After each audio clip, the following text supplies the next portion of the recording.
Vaig tenir una aturada cardíaca i al poc em vaig veure surant per damunt del personal sanitari que tractava de reanimar-me. Els veia des de dalt, és clar. Tots sabem que quan anem al cel anem amunt. A més, si hagués anat cap a baix, igual hagués vist calces, calçotets o mitjons mal combinats. Després vaig entrar en una mena de túnel fosc. Era fosc per donar a tot plegat una atmosfera de misteri. Jo no volia morir, volia tornar a la vida.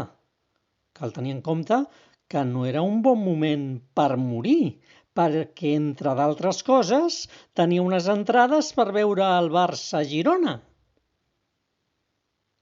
Bé, doncs, jo volia tornar a la vida, però de sobte una presència em va donar a provar una pizza de pepperoni. I, colló, estava més bona que les que venen al Bonària, amb un pa més cruixent i un pepperoni més suau amb el punt just de picant. Així que vaig decidir no tornar a la vida. Però els metges em van revifar i d'ençà el meu revifament que he deixat de menjar pizzes.